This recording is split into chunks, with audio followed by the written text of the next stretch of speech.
Hello there, Misfits. This is Kate. And this is Kevin. Welcome to Horrorwood.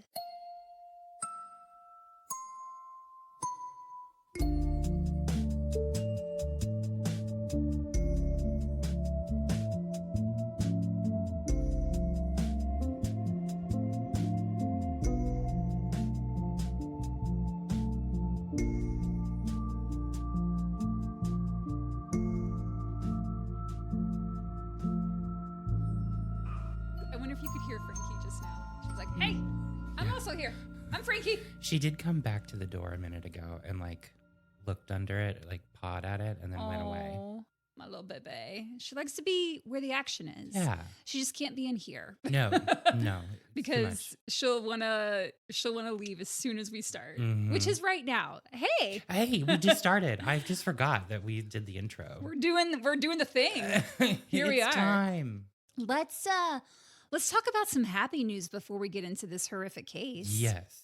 So this past Friday, the American Writing Awards announced their winners for Podcast of the Year.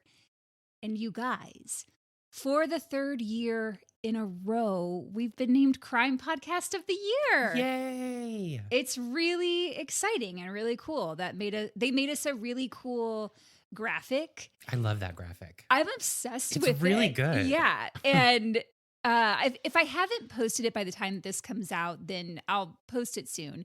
But they made that for us, and it says 3-time winner. And I emailed them and I was like, can I use this on our socials? Which I should be able to, because they just used part of our graphic on it. Right. And they were like, yeah, obviously go ahead. So I'll post that somewhere soon if I haven't already. So thank you to the American Writing Awards, and thank you to all of you for listening to us. It means everything. Something else that's exciting. We have a new Patronian. Oh my God. Patronian. Nora. Hey, Nora. Nora, thank you so much for supporting us on Patreon and just for being starting hot right at the top. Out the gate. For being generally awesome is what I'm trying to say. 100%. We did get a couple of new subscribers on Apple. Again, don't know their names, but thank you guys. Thanks for joining. We're so glad that you're here and listening and supporting us. And because of the support from our subscribers, we've been able to upgrade our equipment. We're getting more professional out in these streets.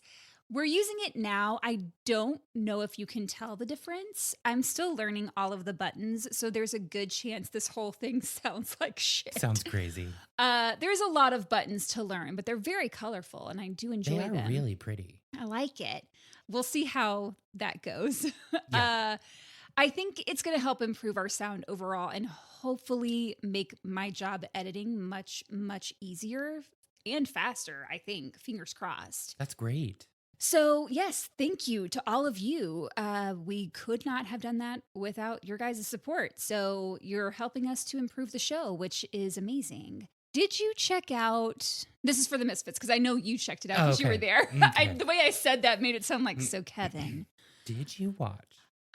Did you guys check out that little bonus episode we threw in for you last week? We had Patrick Mulvey on as a guest. He's in the new movie Crime 101 right now. Kevin is dead silent. I don't know what's going on. I was just letting you talk. There's just a lot of nodding and staring, and I'm like, you were there. Yeah, Patrick was great. I had a great time recording with him. That was a really fun episode. He was an excellent guest. Yeah. He's an actor from Chicago. I've known him for a while, and he was very gracious to be on our show, and thankfully he was in town because he's a very busy actor. Yeah. He just did a big guest spot on The Pit. He's been in a million shows. Like I said, he's in Crime 101 right now. He plays Phil, Halle Berry's coworker. And Kevin and I went and saw the movie the other night. Yeah. And then we had Patrick on, which was so fun. And he told us about his own brush with crime and how drinking and booties will get you in trouble. Yeah, they will. That was a wild story.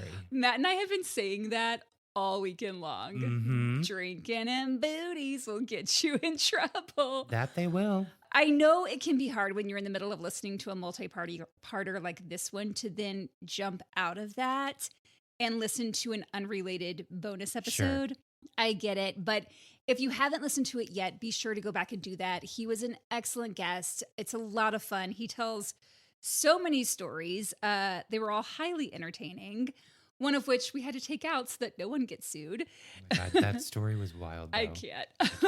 Patrick, if you're listening, thank you so much for being on the show. It was great to have you. Come back anytime. Anytime. Last order of biz nasty before we get all serious. Misfit Monday Tales. Yay. They're coming in. Keep them coming. And here's another topic for you. I thought about this one this morning. Okay. Ouija board experiences. Ooh, I have a couple. Do you? Yeah. Any that you want to share right now? Sure. I wasn't sure if you wanted me to go into it. But when give us like a brief summary. Let me think. Okay. Picture it. 2007, Berea College. I'm the there. Woods behind the school. Ooh. Me and my friends, I had a Ouija board. It was glow in the dark. Of course it was. Right. It was like the Mattel version or whatever. Was it made with glitter as well? No. Oh, just glow in the dark. We took the board out into the woods, me and my friends, and we did Ouija board stuff out there. That sounds stupid, but like we came into contact with something a little spooky. That's name was like John. Oh.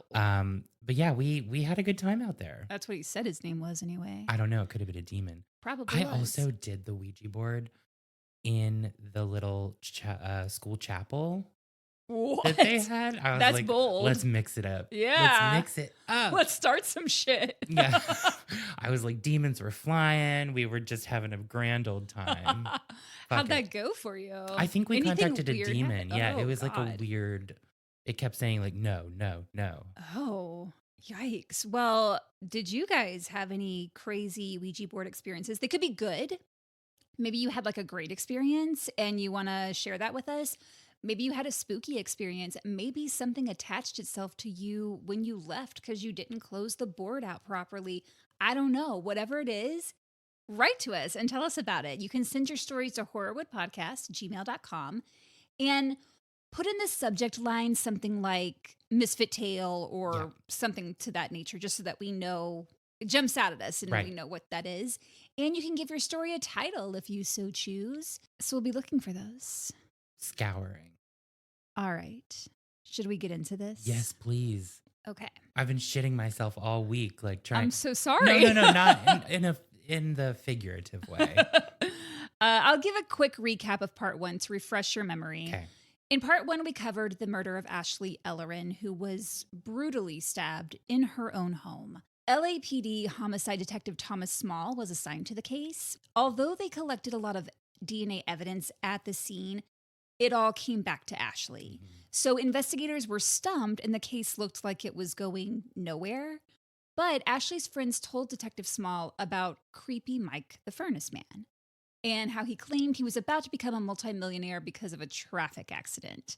So Detective Small looked into all the traffic accidents, and the only one involving someone named Mike was where 25-year-old Michael Gargiulo had filed a report claiming someone almost hit his dog. Mm-hmm. Attached to the report was Gargiulo's driver's license that showed he lived just 400 feet from Ashley's house.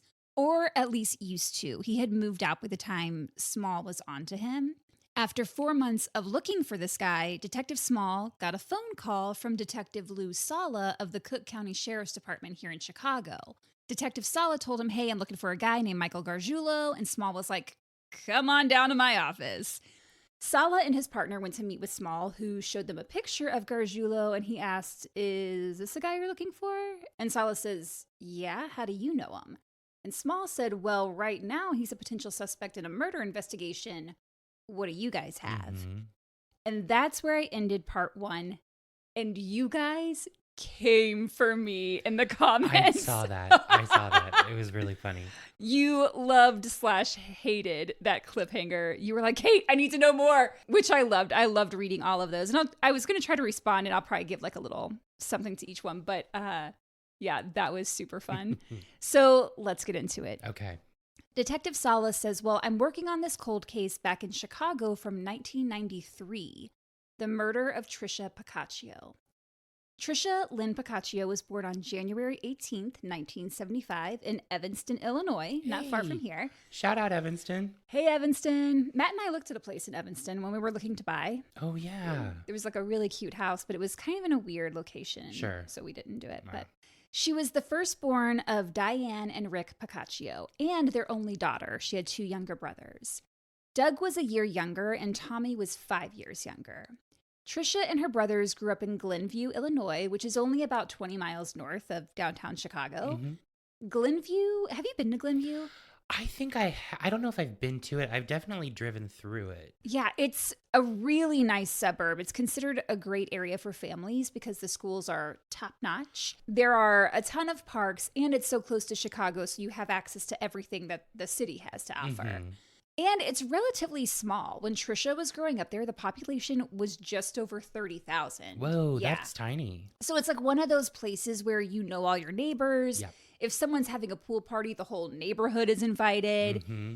And Diane, Tricia's mom, was kind of like the neighborhood mom. She was everybody's mom. It's where all the friends of Tricia and her brothers would hang out. Diane told Maureen Maher of 48 Hours, I fed the whole neighborhood. Everybody ate there.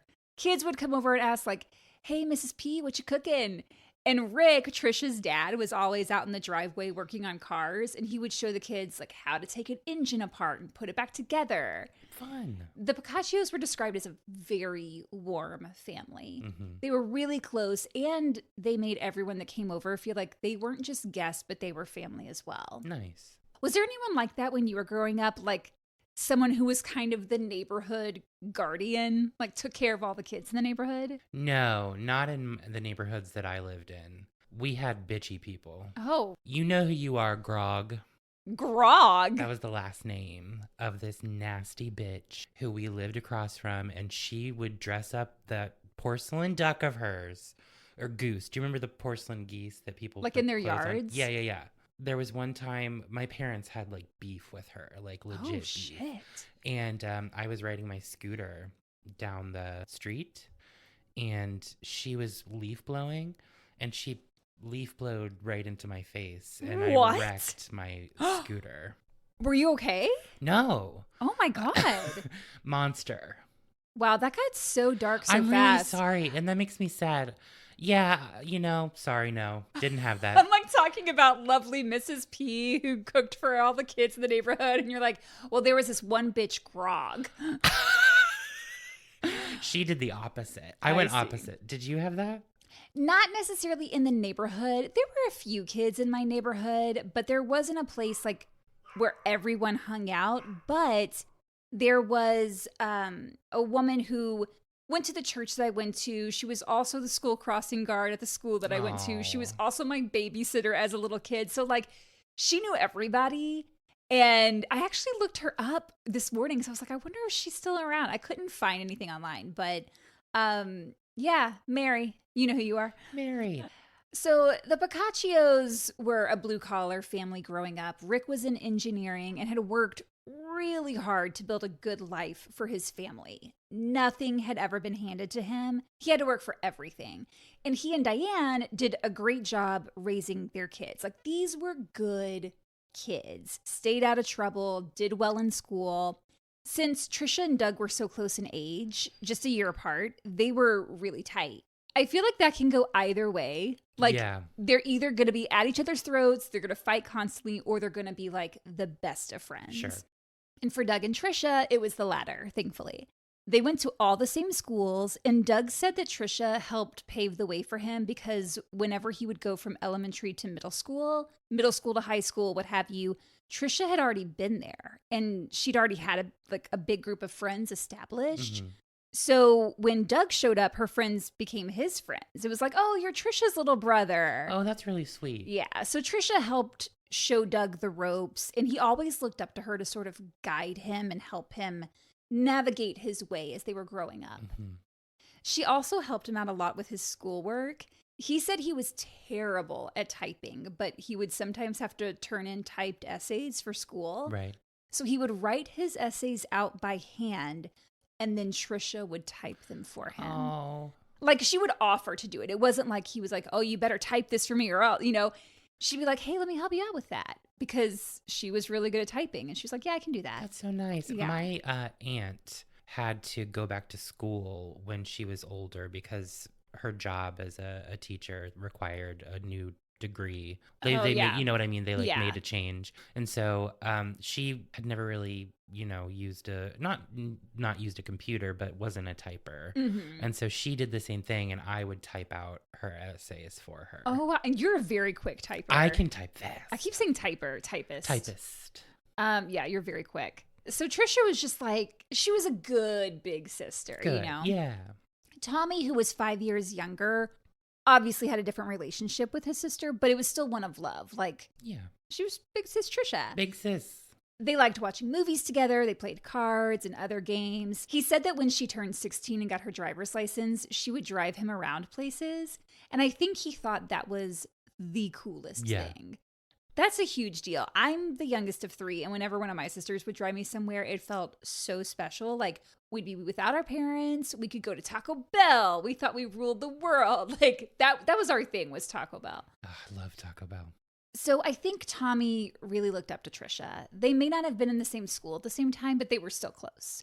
And I just mentioned Tricia turning 16. She had a big Sweet 16 party.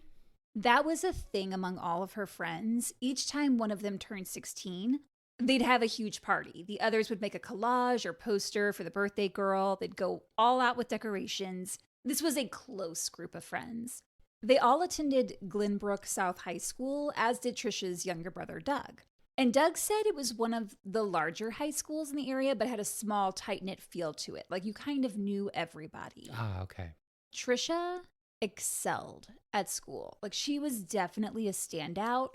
That is something that kept coming up in every single interview and article that I read about this case. She was crazy smart. She's described as a math whiz. She was taking calculus and acing it. She was also on the debate team and won several awards. Like, she was a debate champion, very skilled. And she showed those skills even as a little kid. Her mom said you couldn't argue with her because she always had something to back up her points. Like, when she was little and it was her bedtime, she wouldn't want to go to bed. So she would have debates with her mom or her babysitter, whoever was in charge, about why she should be able to stay up later. And she would not back down. She always stood her ground. She was really outgoing and talkative, which obviously helped her as a debater. And I didn't realize this, but there are debate camps. Really? Yeah. So she went to a debate camp at Northwestern University. Whoa. Not far from here. Yeah. In addition to debate, she also played clarinet in the school band, and she was on the badminton team. I love this girl. I played clarinet, and badminton is the shit. Her brother Doug said she was actually pretty good at badminton, despite the fact that she was only 4'11". Whoa. She was tiny. Yeah. Like, looking at pictures online, it's like a group, it's like her with a group of her friends. It's like all the friends are up here, and then here's Tricia down here. It's very cute. In the spring of her junior year, Tricia was selected as a member of the National Honor Society, or NHS.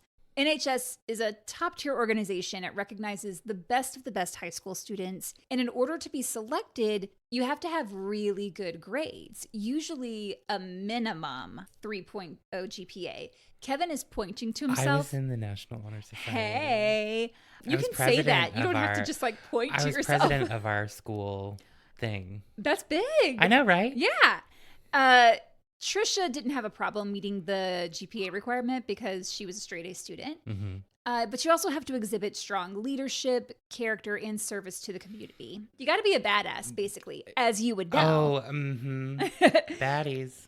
It's a really prestigious organization to be a part of because it can give students a leg up on college applications. It can help them get exclusive scholarships. Like, it's a big deal, like we were saying. Not only was she selected as a member of the NHS, but she also received a letter from the United States Congress, in recognition of her scholastic achievements. Well, shit. So when I say that Tricia was a great student, that's not hyperbole. Like, she was the best of the best. Congress said so. Cream of the crop. So when it came time to apply for colleges, it's no surprise that Tricia was accepted into several. She was an award-winning debater, which is what most of them wanted her for, because debate can lead to a career in law or politics, and colleges love a student with a strong debate background because it typically means they've got strong critical thinking and research skills. But Tricia was like, yeah, thanks, but I don't want that. I've decided I'm going to be a biomedical engineer. Holy shit. Right?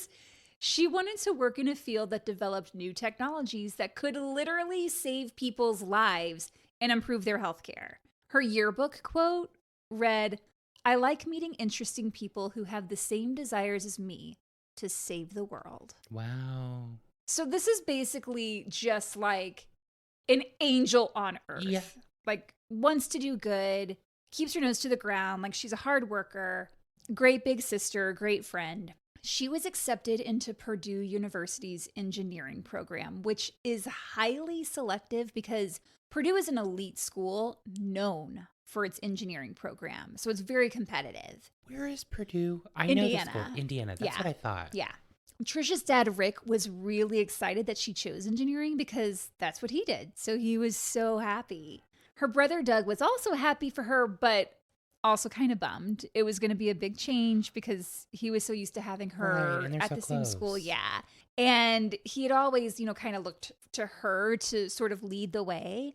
He was even thinking that maybe he would apply to Purdue as well when the time came. Diane and Rick were going to be dropping Tricia off at Purdue to begin her freshman year on Friday, August 20th, 1993. But before she headed off to college, Tricia and her friends went out for one last big hurrah before everyone went their separate ways. Woo.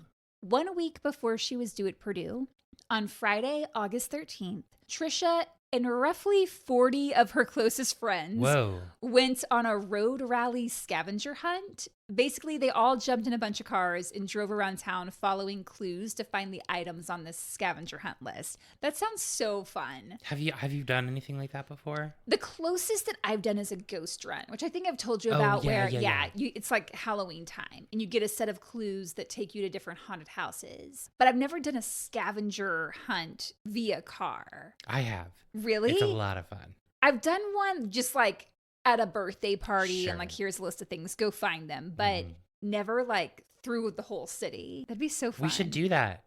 Just make up our own. Yeah. Okay. So she's 18. She's about to, go off into the world, start her transition into adulthood, if you will. And this is like their last big party. Karen Jones, one of Tricia's closest friends, was there that night. I like to think that they were having the time of their lives. Karen said of Tricia, quote, "She was always happy and cheerful. In high school, you've got cliques. You've got the girls who are snobby. You've got girls who are insecure, and they take it out on other people. She just was not one of those people. She was genuinely nice to everybody." And we heard a similar description about Ashley Ellerin in part 1. Someone who is genuinely kind to everyone, can make friends with anybody.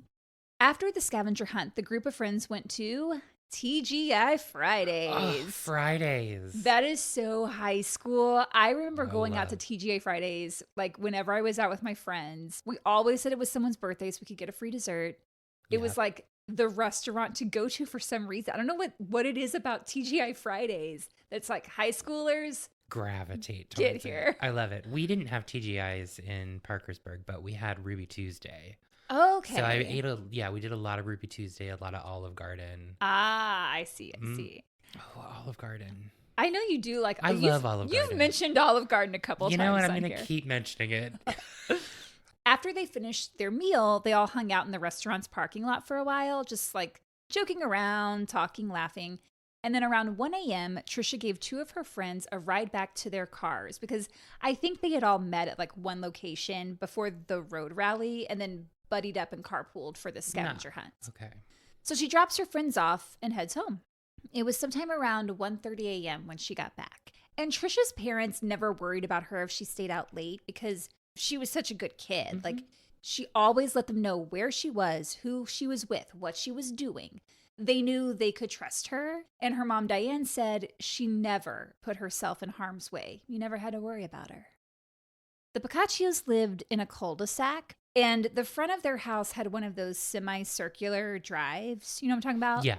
Mm-hmm. And then it was actually the side of the house where the driveway is and the garage. And if you're looking at their garage, there's a door to the right that leads inside. Okay. So Tricia pulls into the driveway. She gets out of her car. She has her keys in her hand to her house. And she walks the short concrete pathway leading up to the door. There's one step up to the door, like a landing. And she is literally right there about to put her keys in and unlock the door when a guy jumped out of a bush that was along the side of the house.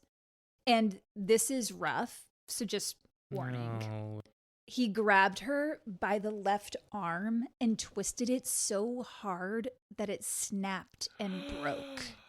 He then began stabbing her repeatedly while she tried unsuccessfully to fight him off. No. Tricia was stabbed in the heart, lung, abdomen, arm, collarbone, and back. No. And then she was left there on the landing. Oh my God, right outside her door. Mm-hmm. Literally on the doorstep. Yeah. The following morning, Tricia's mom, Diane, headed to work. She didn't see Tricia. I think she either was parked in the front of the house in that semicircular drive, or perhaps she left through the garage and maybe it was still early enough to be dark out. But a little later that morning at 9 a.m., Rick headed out, coffee cup in hand, to take the family dog for a walk. So he goes out, he walks through the garage door. So like inside the garage, there's another door that leads into the house. Mm-hmm. So he goes through that door. And when he walked outside, out of the corner of his eye, he noticed 2 small tennis shoes sticking up. And that's when he walked over to the side door and found his daughter's body. No, that's so awful. This poor dad, No. like that is an image he will never be able to erase. Never, ever. He immediately dropped his coffee cup. He drops to his knees screaming, which echoed through the entire cul-de-sac. Of course. Neighbors come running out of their houses. He screamed for Doug to call 911. Doug was still asleep, so he wakes up to his father screaming, "Doug, call 911. Doug, call 911. So Doug comes running out, and then he too saw his sister's body.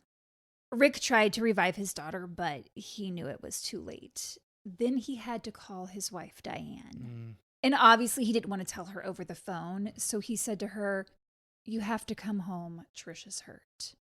When Diane arrived, cops were already on the scene, and she went full mama mode. She ran out of that car. She was screaming, running towards Tricia. But Officer Ray Salevich, who was on the scene, stopped her. Like he said, "I basically tackled her. I didn't want her to see Trish like this and remember her daughter like that." Diane actually blacked out, and both she and Rick went into shock and had to be taken to the hospital. Oh my God. As for the crime scene, just like with Ashley Ellerin, investigators said it appeared that Tricia had been posed for shock value. Also, like in Ashley's case, robbery did not appear to be a motive. Yeah. Tricia's purse was found lying next to her. Nothing seemed to have been taken. And it was determined that Tricia had not been sexually assaulted, and neither had Ashley. Police collected Tricia's keychain, which was found right next to her body. Like the fact that she had her keys in her hand. They also collected fingernail clippings as evidence. Unfortunately, this was 1993. DNA technology wasn't nearly as advanced as it is now. So the testing didn't provide any useful information. Okay.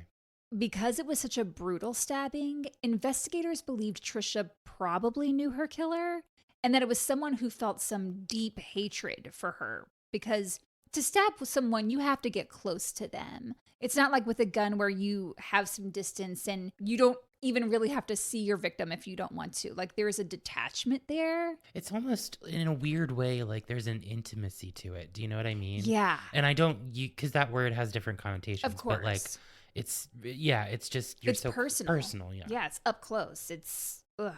Tricia, like I said, was just 18 years old. And as beloved as she was, there were hundreds that attended her funeral. Her mother doesn't remember much about the funeral, though, because she was taking medication to help her cope, which thankfully that existed for her, and I'm so glad. But what she does remember about it is that police had to actually direct traffic because there were so many people that wanted to pay their respects. Oh. Because remember, this is a small community. Like Yeah. everybody knew Tricia. Right. She was like a star student, a star friend. Diane, like I said, was on medication. I don't know about Rick, but he told Maureen Maher of 48 Hours, to be honest, I think we were zonked out for a long, long time. Investigators had to look at all of Tricia's friends, ex-boyfriends, her current boyfriend, all the neighbors.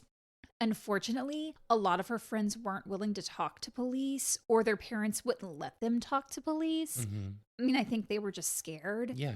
Because Tricia did not have any enemies that anyone could think of. And if someone could do this to her, what would stop that person from doing it to them? Mm-hmm. As for the neighbors, police were hopeful that maybe someone had seen something the night Tricia was killed, maybe noticed a person lurking around her home. Because on that night, a neighbor who lived across the street had a big pool party. So a ton of people from the neighborhood were there. That's a lot of potential witnesses. But unfortunately, that evening, there was a really thick fog that covered the area. And it made it nearly impossible to see anything at a distance. So no one heard anything or saw anyone that looked suspicious. Police were stumped, and the Pacaccios felt like the investigation wasn't going anywhere. But Tricia's parents were relentless. They kept on the police, wanting to know what was being done. And then one of the officers had the audacity to tell the grieving parents of this murdered child, you have to understand, some murders go unsolved. Okay, fuck that. Like, how dare you say that? How dare they say that? That's ridiculous. To this poor girl's parents. Mm-mm. And especially when one of them is the one who discovered her. Right. Like, Diane was like, oh, hell no. No one is going to come to my doorstep and do this and get away with it. Yep. So she visited the detectives once or twice a week, asking where they were with the case, telling them about anything someone said or did that they felt or that she felt might be worth mentioning. It got to the point that they just started brushing her off. And then one day when she went to see them, a detective called Rick up and told him, you better come get your wife. Rick said they wouldn't let her in. They had her sitting outside. You wouldn't treat a dog like that. Detectives didn't come up with any leads, and there were no arrests. The family moved out of their house temporarily. I mean, they couldn't bear to be there. Yeah. So they went to live with Diane's mom, Tricia's grandmother. But Rick did go back regularly to water the flowers and cut the grass because he didn't want people knowing that they weren't home. And Diane's mother didn't live super far. Okay, so good. They were still around. And he just kind of, kept an eye on the house. The following year at Easter, one of the kids in the neighborhood, a friend of Doug's, Tricia's younger brother, showed up and gave Diane a plant, a lily. And she was like, that's weird, but thoughtful, I guess. Thank you. Because it was like out of the blue. Then he gave Diane and Rick a gift certificate to a restaurant. And then he gave Rick a t-shirt. And they looked at each other and they were like, why is Michael Gargiulo giving us all these gifts? 17-year-old, at the time, he was 17, Michael Gargiulo attended the same high school as Tricia and Doug. The Pacaccios had known him since he was in second grade. Oh my God. I was afraid you were going to... I thought when you said, why was Michael Gargiulo giving them gifts, that you were going to stop again and be that's next time. Here's your 15-minute episode. Enjoy. No. I know you wouldn't do that, but my heart stopped for a second. He lived just 5 doors down from them. Oh, shit. He was one of the neighborhood kids who would come over and eat the sandwiches that Diane had made for everybody. Rick and Diane told detectives about Michael's behavior, about bringing them gifts, because no one else is bringing them gifts. They're like, this is weird. So detectives thought, well, all right, let's look into him. They discovered that he did have a charge on his record for felony vehicular burglary. When the family found this out, Doug, who'd been friends with him, I mean, they played football together in high school, was like, that's crazy. And then he remembered a conversation that he'd had with Gargiulo that he just thought was strange. Sometime after Tricia was killed. Gargiulo asked Doug one day, hey, if you knew who did this to Tricia, would you kill them? And Doug told him, I think you know the answer. Like, ask any father or brother in this position. What do you think? Later, Doug got a call from one of the detectives who told him, hey, so Michael Gargiulo just called us and told us you threatened him. Oh, that's weird. Doug was like, sorry, excuse me, what? What? And I don't think detectives took Gargiulo's complaint all that seriously, but they did think maybe he knew something about Tricia's murder. It took some convincing, but they were able to get Gargiulo to talk with them, and he told them an interesting story.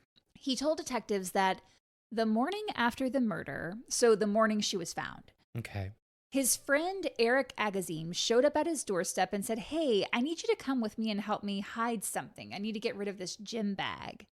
Detectives asked Gargiulo what was inside the gym bag, and he said, well, I have no idea, but he implied it contained the murder weapon. Now, Eric was someone who was already on the detective's radar. He was another kid in the neighborhood, another of Doug's friends, and they were looking at him as someone who might know something. Sure. When officers tried to talk to Eric, he refused to speak with them, which, coupled with Gargiulo's story, only added to their suspicions. So Eric quickly rose to the top of the suspect list. Oh, wow. But they had no evidence on him. They didn't have any cause to arrest, so that lead went nowhere. And eventually, Eric moved out of state and was never charged. So they decided to circle back to Gargiulo, see if they could get him to tell them more about what, if anything, he knew about Tricia's murder.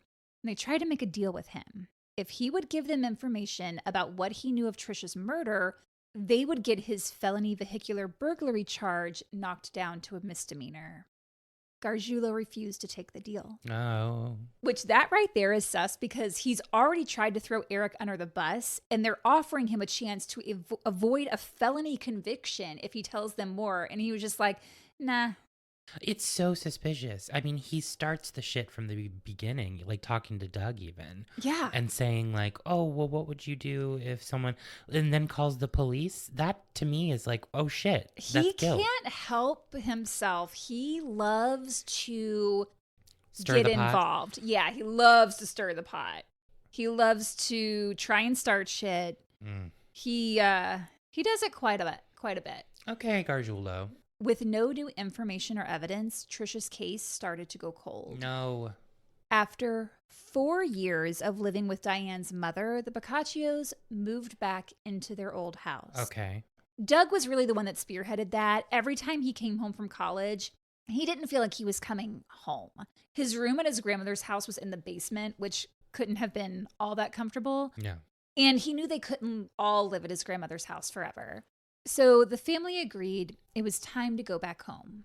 And I mean, you can imagine how difficult that must have been because every single day you have to look at the spot where your loved one was brutally murdered. But I think they were ready to make new memories in that house. And I think it made them feel close to Tricia because they had shared so many happy times together there. Right. They had kept her room the exact same. Aww. The walls are light pink. The sheets and blankets on the bed are the same. The collage her friends made for her sweet 16 is still hanging up in her room. Yeah, that's really sweet. And so the family began to rebuild. Mm-hmm. Then about a year later, in the fall of 1998, there was a knock at that side door entrance of their home, the one that Tricia was trying to go into. Yes. And who was at the doorstep? Gargiulo. Diane answers the door and she's like, hi, Michael, what are you doing here? Because by now he's no longer friends with Doug. So it is weird that he's just stopping by. Like several years have passed and he just turns up out of nowhere. And he asks her, is Mr. P home? And Diane said, well, no, he's not here. He's at work. And Gargiulo asked, can I wait for him? So Diane said, yeah, come on in. He went in, sat down at the kitchen table, and waited for over an hour. Whoa. And that really stood out to Diane because in all the times previous where he would stop by the house or whatever, he was kind of awkward. Like he wouldn't stick around long. He would, grab a sandwich and then he was out the door, 10 minutes later. Like he was never one to really linger in their house. Mm-hmm. But he sat for over an hour and finally Rick arrives home. Rick walks in through the garage door and comes in to see Gargiulo sitting there. He told 48 Hours, I looked at him and he had this look on his face like he was going to say something to me. But right as it looked like Gargiulo was about to speak, the garage door opens, like the one leading into the house. Yeah. And Gargiulo's father and one of his sisters came in. They didn't knock. They didn't say hello, nothing. They just barged into the house, grabbed Gargiulo and said, we have to leave. And they whisked him out of there. What the fuck? Rick said, I knew in that moment that he was the one that killed my daughter. Yeah. There was no doubt about it. Rick and Diane called the detectives to let them know what had happened, but by the time detectives followed up, they couldn't locate Gargiulo. He was nowhere to be found because almost immediately after his impromptu visit to their house, he up and moved across the country to Los Angeles. Mm-hmm. Over the years, Tricia's case changed hands time and time again. Detectives were either reassigned or they were transferred or they retired. Then in 1999, Cook County Sheriff's Detective Lou Sala was assigned to the case. By that time, DNA technology had come a little further from where it was in 1993, but testing methods were still somewhat slow. Sure. Then 9/11 happened. Oh. And that was the impetus for forensic breakthroughs that moved those testing methods from slow and manual to faster and automated. Yeah. There were a lot of advancements made at that time in order to identify the victims of 9/11. So in 2002, you see this like huge breakthrough in DNA technology. Detective Sala and his team were able to use that new DNA technology to re-examine evidence collected at the crime scene, namely Tricia's fingernail clippings. Right. And when they tested her fingernails, the results came back with DNA from an unknown male contributor. So Sala and his team began a DNA campaign, asking for all of those close to Tricia to give a DNA sample because they need to rule people out. Her family, her friends, all those people she was with at the scavenger hunt. They even tested the family dog. Wow. They wanted samples from everyone that investigators had talked with back at the beginning of the case when they were interviewing people. And they did get that guy Eric's DNA, the one who Gargiulo said like came to his house and said, hey, I need you to help me. Yeah. Wasn't a match. One of the people they wanted to track down was Michael Gargiulo. Mm-hmm. So when Detective Sala found out he was living in LA, that's when he called up Detective Thomas Small of the LAPD. Mm-hmm. So now we're back to where we left off in part 1. Ooh. Small and Sala agreed to work together to help each other's case. Good. After months of searching, Detective Small tracked down Gargiulo and found that he was living in an apartment in LA listed under his latest girlfriend's name, which is also like, man, this guy got girlfriends? Like, ugh. So detectives got a search warrant for his place as well as to obtain a DNA sample when they found him. They had a search warrant for the DNA. Got it. They went to the apartment, but Gargiulo wasn't home. They talked to his neighbors who said occasionally they'd see Gargiulo sleep in his van or they'd see him just wandering sort of aimlessly down the street. Okay. Which is That's weird. Detective Small and his team went inside Gargiulo's apartment and it was pretty fucking creepy. Oh no. There was no bed in the bedroom, which is maybe why he was sleeping in his van. But still, I would think even if you're sleeping on the floor, it's going to be more comfortable than a van. In a van, yeah. Yeah, but no bed in the bedroom. And there were approximately 150 figurines of Dr. Giggles. Who the fuck is that, Kate? Dr. fucking Giggles? I'm going to tell you. Jesus. Dr. Giggles was a character in a 1992 horror movie that he just murdered people. So there's over 100 of these figurines still in their plastic packaging all over the bedroom. Ew, that's weird. Like, what? Dr. Giggles. Imagine like you're the detective and you walk in and there's no bed, but there's 150 figurines of this murderous doctor from a movie. That's crazy. For some reason, the fact that they're all still in the packaging is like even creepier to me. He's a collector. But of only one character, Collector though. of the giggles. In the living room, Detective Small also found a bag containing a clear mask that distorts your features. And I read in one article that in Gargiulo's van, which was parked at the apartment building, they found a bag with 3 knives, binoculars, and a handgun. And so they said, that's a little sus. Whoa. So they chilled there, waited for Gargiulo to return home. And once he did, they were like, hey, what's up? Found your weapons and your weird-ass dolls. Come with us. We're going to need a DNA sample. Yeah. Gargiulo was shocked. He was like, what the fuck? He bolts. But the officers tackled him. It took 4 big men to get him down. Gargiulo is 6'2", 190 pounds, very strong. He's fighting them, and they actually ended up taking him to the emergency room of Cedars-Sinai Hospital, and it was there that they got the DNA sample. Good. LAPD detective Michael Pelletier was in the room with Gargiulo when they were collecting the sample.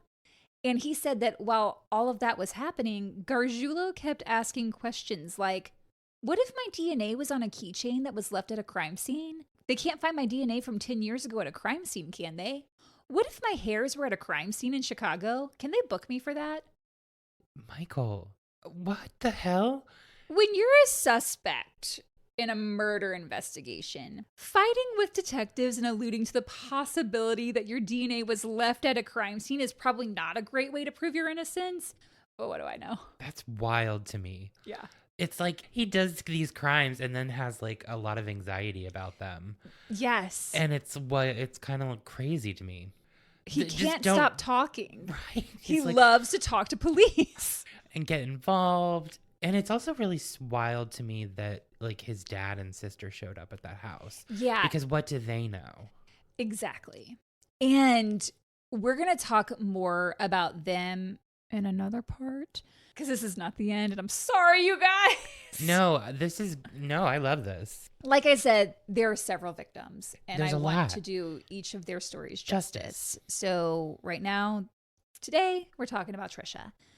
We will get into Gargiulo's background and like a little bit about his family, but not today. Okay.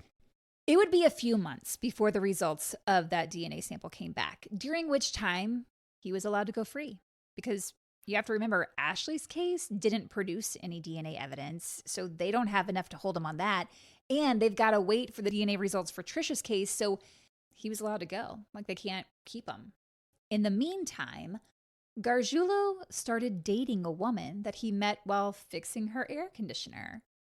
Soon after, in February of 2003, they were living together, but the relationship quickly turned abusive. He once punched her so hard in the head that her retina detached. Oh my God. Yeah. That's violent. She kicked him out and filed a restraining order against him. Good. But he continued to stalk her and threatened her, saying that he could kill her and get away with it because he studied forensics. Uh-huh. Finally, in September of 2003, the DNA results came back. The DNA found on Tricia's fingernails was a match for Michael Gargiulo. Mm-hmm. So Tricia's family was relieved. They were like, finally, this guy's going to pay for what he did. And I just want to go back because just in case it wasn't clear, that girlfriend who got the restraining order, she survived. He did not kill her. He didn't kill her. Okay. I realized like I kind of left that. And I was like, well. But just like showing a pattern of his. Sure. So the Pacaccios are like, finally, they got him. Detective Small thought, all right, now that we've got him for Tricia's murder, we get this guy off the streets and Cook County can help me with my case.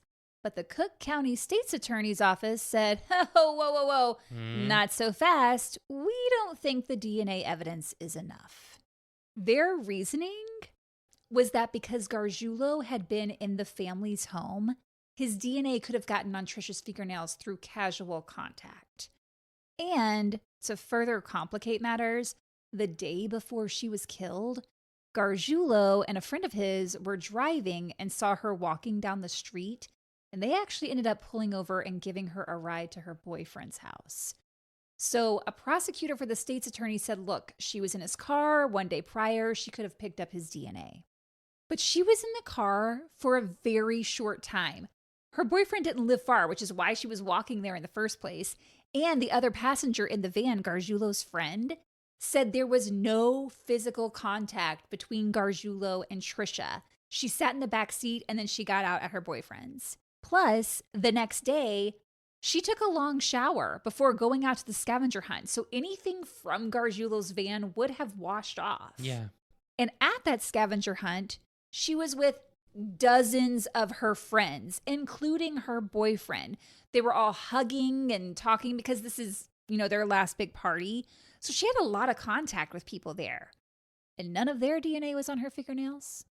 Yeah, and I think it takes a little bit more than just like coming into contact to get it all under your fingernails. Well, that was one thing about the case that the prosecutors brought up was they couldn't determine in the way that the DNA was collected, whether it was from underneath her fingernails or on top of her fingernail. Regardless, like I said, no one else's DNA was on her. She took a long shower before going to the scavenger hunt. That was the day after the car. And then she's with all of those people at the party, hugging and like holding hands with her boyfriend and all of this, and none of their DNA is on her. No, that's wild. Also, when they argued that because he'd been in their house, that she could have picked up his DNA that way, her whole family lived in her house. Their DNA wasn't on her. Right. Come on. They weren't thinking about that clearly. Well, I think they were trying to save face. I think that the prosecutor, I think his name was Scott Cassidy, he didn't know if it was going to be a slam dunk because he couldn't get a forensic analyst, or what are they called? Pathologist. He couldn't get a forensic pathologist to testify to say like, yes, we can definitely say that this was from underneath her fingernails. Okay. And because he didn't want to risk his reputation, his case, whatever, he wouldn't bring it to trial. Oh, and also she went to that restaurant. So like, what about all the other diners that have dined at the table that she was at? Like, you know what I'm saying? Like, they just disregarded all of that. Yeah. Nope. It's honestly infuriating because they had him. They had him right there and they refused to charge him. And for Tricia's family, that was a slap in the face. Yeah, it was. It was insulting. Back in LA, Detective Small said, "Stupid me. I thought they were going to arrest him, confront him with evidence, and see what he had to say. But it didn't work out that way." Mm-hmm. The detectives, both in LA and Cook County, were furious. They thought it was absolute bullshit that the state's attorney's office in Cook County let Gargiulo go free because the detectives had done their job. Yeah. Like, they did a good job. But the state's attorney's office was like, nah. Mm-mm. Then, weirdest thing, just 2 years later, another woman was killed. And she, like Tricia and like Ashley, lived a stone's throw from Michael Gargiulo. Mm-hmm. It's wild how everywhere he lives, a young woman is brutally attacked and or killed. Right. Like, even crazier how his neighbors keep ending up murdered in the exact same way. Right. And then are posed for shock value afterwards. Wild. Mm-hmm. Such was the case with Maria Bruno in 2005. Just before Christmas of that year, the 32-year-old mother of 4 was viciously stabbed to death in her own home. But this time, the Hollywood Ripper, who we can now safely say is Michael Gargiulo, left behind a clue, which I will tell you about next week. Oh, Kate. We're nearly there, guys. We're nearly there. But we do have a couple of more women to talk about, and I think they might actually be one episode. I might even be able to get all of it in next week's episode. If not, I'll try to get you the finale, a little sooner so you're not waiting as long for it. But in the meantime, don't do murder. Don't do it. Leave your comments on Instagram, Facebook, YouTube, or Spotify at Horrorwood Podcast. Or you can send us an email at horrorwoodpodcast@gmail.com. And that's also where you send your misfit tales. Stories. Or you can be like Nora, our latest Patronian, and sign up on any of our sites that have subscriptions, which currently are Patreon, Apple, YouTube. Yep, that's it. You got them. Yes. I promise we're getting there, you guys. So we are going to discuss the next 2 victims of Michael Gargiulo next week. and talk about how it starts to get a little sloppy. Okay. Thanks for listening. Thank you. Go listen to the episode with Patrick Mulvey. Yeah, that was fun. It'll bring you right back up. Yes.